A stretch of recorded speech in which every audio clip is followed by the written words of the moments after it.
Hi അസ്സലാമു അലൈക്കും. അപ്പോൾ നമുക്ക് നോമ്പ് തുറക്കുമ്പോൾ ഇതൊരു ഗ്ലാസ് മാത്രം മതി കേട്ടോ, നമ്മുടെ വിശപ്പും ദാഹവും ക്ഷീണമൊക്കെ മാറാൻ വേണ്ടിയിട്ട്. അപ്പോൾ നമുക്ക് ഈ ഒരു അടിപൊളി ഡ്രിങ്ക് എങ്ങനെയാണ് ഉണ്ടാക്കുന്നത് ഞാൻ കാണിച്ചു തരട്ടെ. അപ്പോൾ നമ്മളിന്ന് ഉണ്ടാക്കാൻ പോകുന്നത് സ്ട്രോബെറി സാഗോ ആണ് കേട്ടോ. അപ്പം എല്ലാവരും വീഡിയോ ഇഷ്ടമായിട്ടുണ്ടെങ്കിൽ ലൈക്ക് ചെയ്യാനും കമൻറ്റ് ചെയ്യാനൊന്നും മറക്കല്ലേ. അപ്പോൾ നമുക്കിത് എങ്ങനെയാണ് ഉണ്ടാക്കുന്നതെന്ന് നോക്കാം. അതിന് വേണ്ടിയിട്ട് ഞാനിവിടെ ഒരു കുറച്ച് നമുക്കൊരു ബോക്സൊക്കെ വാങ്ങിക്കാൻ കിട്ടില്ല, ചെറിയൊരു ബോക്സ്, അങ്ങനെയുള്ളൊരു ബോക്സിൽ സ്ട്രോബെറിയാണിത്. ഇത് വെള്ളത്തിൽ കുറച്ച് വിനാഗിരി ഒഴിച്ചിട്ട് ഒന്ന് അവിടെ വെക്കുക കേട്ടോ, അതിലുള്ള അഴുക്കൊക്കെ പോകാൻ വേണ്ടിയിട്ട്. ഇനി ഞാനിവിടെ കുറച്ച് സ്ട്രോബെറി ജെല്ലി ആക്കി വെച്ചിട്ടുണ്ട്.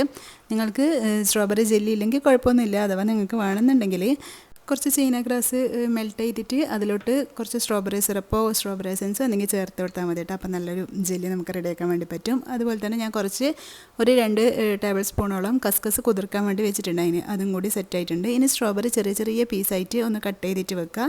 അതുപോലെ തന്നെ നമ്മൾ കസ്കസും റെഡിയാക്കി എടുക്കുക. പിന്നെ ഞാനൊരു കുറച്ച് ചൊവ്വരി ഒന്ന് കുതിർത്തിട്ട് വേവിച്ചിട്ട് എടുത്തിട്ടുണ്ട്. അതൊന്ന് പ്രത്യേകിച്ച് കാണിക്കണ്ടല്ലോ, വീഡിയോ വെറുതെ ലെങ്ത് ആകുന്നതുകൊണ്ടാണ് ഞാനങ്ങനെ കാണിക്കാത്ത കേട്ടോ. അപ്പോൾ അതേ കുറച്ച് ഒരു അരമണിക്കൂറൊക്കെ ഈ ഒരു സാഗോ സീഡ് ഒന്ന് കുതിർത്ത് വെക്കുക. കുറച്ച് ടൈം ഒന്ന് വേവിച്ചിട്ട് എടുക്കുമ്പോൾ തന്നെ പെട്ടെന്ന് തന്നെ കുക്കായി കിട്ടും. അത് നിങ്ങൾക്കറിയാലോ, ഒന്ന് ട്രാൻസ്പെറൻ്റ് ആവും നമ്മൾ വെള്ളത്തിലിട്ടിട്ടാവുന്ന കുക്കായി വരുമ്പം. അപ്പോൾ ഒന്ന് ഊറ്റിയെടുത്താൽ മതി പച്ചവെള്ളം ഒഴിച്ചിട്ട്. ഇനി ഒരു ബൗൾ എടുത്തിട്ട് നമ്മൾ ഈ റെഡിയാക്കി വെച്ച ഐറ്റംസൊക്കെ ഇട്ട് കൊടുക്കുക. സ്ട്രോബെറി, അതുപോലെ തന്നെ സാഗോ സീഡ്, പിന്നെ കസ്കസ് കുതിർത്തത്. അപ്പോഴേക്കും നമ്മുടെ ജെല്ലി ഫ്രീസറിൽ വെച്ചാൽ മതി കേട്ടോ. നമ്മൾ ഇതൊക്കെ ഒന്ന് റെഡിയായി വരുമ്പോഴത്തേക്കന്നെ പെട്ടെന്ന് തന്നെ സെറ്റ് ആയിക്കോളും. ഇത് നമ്മൾ ജെല്ലി ഉണ്ടാക്കിയിട്ട് ഫ്രീസറിൽ വെച്ച് കൊടുത്താൽ മതി. ഒരു 10 മിനിറ്റൊക്കെ ആകുമ്പോൾ തന്നെ സെറ്റ് ആയിക്കോളും.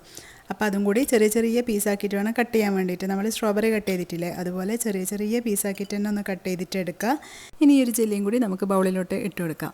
ഇനി നമുക്ക് ഇതിൽ ചേർക്കേണ്ടത് ഫ്രഷ് ക്രീമാണ്. അപ്പോൾ ഒരു 1/2 കപ്പൊക്കെ ഫ്രഷ് ക്രീം ചേർത്ത് കൊടുക്കുക. ഇനി ഇതിലോട്ട് മധുരത്തിന് ആവശ്യമായിട്ടുള്ള കണ്ടൻസ് മിൽക്ക് ചേർത്ത് കൊടുക്കുക. അപ്പോൾ ഞാനിവിടെ വേറെ മധുരത്തിന് പഞ്ചസാര ഒന്നും ചേർക്കുന്നില്ല. നിങ്ങൾക്ക് കണ്ടൻസ് മിൽക്ക് കുറച്ച് ചേർത്താൽ മതിയെങ്കിൽ മധുരത്തിന് ആവശ്യമായിട്ടുള്ള ബാക്കി പഞ്ചസാര പൊടിച്ചിട്ട് ചേർത്ത് കൊടുത്താൽ മതി കേട്ടോ. അപ്പോൾ ഞാനിവിടെ കണ്ടൻസ് മിൽക്ക് ചേർത്ത് കൊടുത്തിട്ടുണ്ട്. ഇനി ഇതിൽ റൂവബ്സ് ഇല്ലേ, നിങ്ങളുടെ കയ്യിൽ അതുണ്ടെങ്കിൽ അത് ചേർത്ത് കൊടുത്തോ, പാലിൽ മിക്സ് ചെയ്തിട്ട്. പക്ഷേ ഇവിടെ ആർക്കും ആ ഒരു ടേസ്റ്റ് ഇഷ്ടമില്ല, അതുകൊണ്ട് ഈ റോസ് മിൽക്കിൻ്റെ എസൻസ് ഇല്ലേ, അത് ഞാൻ പാലിലൊരു 5-6 ഡ്രോപ്സ് ഇട്ടിച്ചിട്ട് അതാണ് കേട്ടോ ചേർത്ത് കൊടുക്കുന്നത്. അതും കൂടി നിങ്ങൾക്ക് നിങ്ങളുടെ പാലിന് എത്രത്തോളം വേണം അതിനനുസരിച്ചിട്ട് പാലൊഴിച്ച് കൊടുക്കുക. ഞാനിവിടെ 2 കപ്പ് പാലാണ് കേട്ടോ എടുത്തിട്ടുള്ളത്. നിങ്ങൾക്ക് കൂടുതൽ പാലൊഴിക്കണം എന്നുണ്ടെങ്കിൽ ബാക്കിയുള്ള ഇൻഗ്രീഡിയൻസും കൂടി കൂട്ടിയിട്ട് എടുക്കുക. അത് ചെയ്യുമ്പോൾ മനസ്സിലാവുമല്ലോ. അപ്പോൾ അതെല്ലാം കൂടി നല്ലപോലെ ഒന്ന് മിക്സ് ചെയ്തെടുത്തിട്ടുണ്ട്. ഇനി ഇതിലോട്ട് നമുക്ക് കുറച്ച് ഐസ് ക്യൂബ്സാണ് ഇട്ട് കൊടുക്കേണ്ടത്. നല്ല തണുപ്പിച്ച് കഴിക്കുമ്പോൾ അല്ലേ ഇങ്ങനെയുള്ള എന്തൊരു ഡ്രിങ്കും ടേസ്റ്റ് ഉണ്ടാവുക. അപ്പോൾ നമുക്ക് ആവശ്യത്തിനുള്ള ഐസ് ക്യൂബ്സും കൂടി ചേർത്തിട്ട് എല്ലാം കൂടി നല്ല പോലെ ഒന്ന് മിക്സ് ചെയ്ത് എടുത്ത് കഴിഞ്ഞാൽ നമ്മുടെ കിഡിലനായിട്ടുള്ള സ്ട്രോബെറി സാഗോ ഡ്രിങ്ക് ഇവിടെ റെഡി ആയിട്ടുണ്ട് കേട്ടോ. അപ്പോൾ ഞാൻ നേരത്തെ പറഞ്ഞ പോലെ ഇഫ്താറിനൊക്കെ ഒരു ഗ്ലാസ് കുടിച്ചാൽ മതി, പെട്ടെന്ന് തന്നെ വയറെന്നറിയും, ക്ഷീണവും മാറും, നമ്മുടെ ദാഹവും ഒക്കെ മാറും കേട്ടോ. അപ്പം എല്ലാവരും ഒന്ന് എന്തായാലും ഒന്ന് ട്രൈ ചെയ്ത് നോക്കിക്കോ, അടിപൊളിയാണ്. നിങ്ങൾക്ക് റോസ് മിൽക്ക് എസൻസ് ഇല്ലെങ്കിൽ കുഴപ്പമൊന്നുമില്ല, സാധാ നോർമൽ പാലിലും ഇങ്ങനെ ചെയ്തെടുത്താൽ അതും നല്ല ടേസ്റ്റ് ആവും കേട്ടോ. അപ്പോൾ നിങ്ങൾ നോക്കുക, നിങ്ങൾക്ക് വാനില എസൻസോ അങ്ങനെ എന്തെങ്കിലും ചേർത്തിട്ട് അങ്ങനെയും ചെയ്തോ.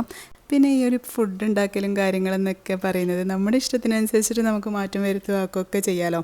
അപ്പം നമ്മൾ ഒരു കാണുന്നത് പോലെ തന്നെ ചെയ്യണമെന്നൊന്നും അല്ലെങ്കിൽ ഓരോ റെസിപ്പി ഇന്ന് ഇങ്ങനെ ചെയ്യാൻ പാടുള്ളൂ അങ്ങനെയൊന്നുമില്ല. നമ്മുടെ ടേസ്റ്റിനനുസരിച്ചിട്ട് എന്താണോ നമ്മൾക്ക് മാറ്റം വരുത്താൻ പറ്റുന്നത് അങ്ങനെയൊക്കെ കുറച്ചൊക്കെ മാറ്റം വരുത്തിയിട്ടൊക്കെ ഉണ്ടാക്കുക, അത്രയേ ഉള്ളൂ.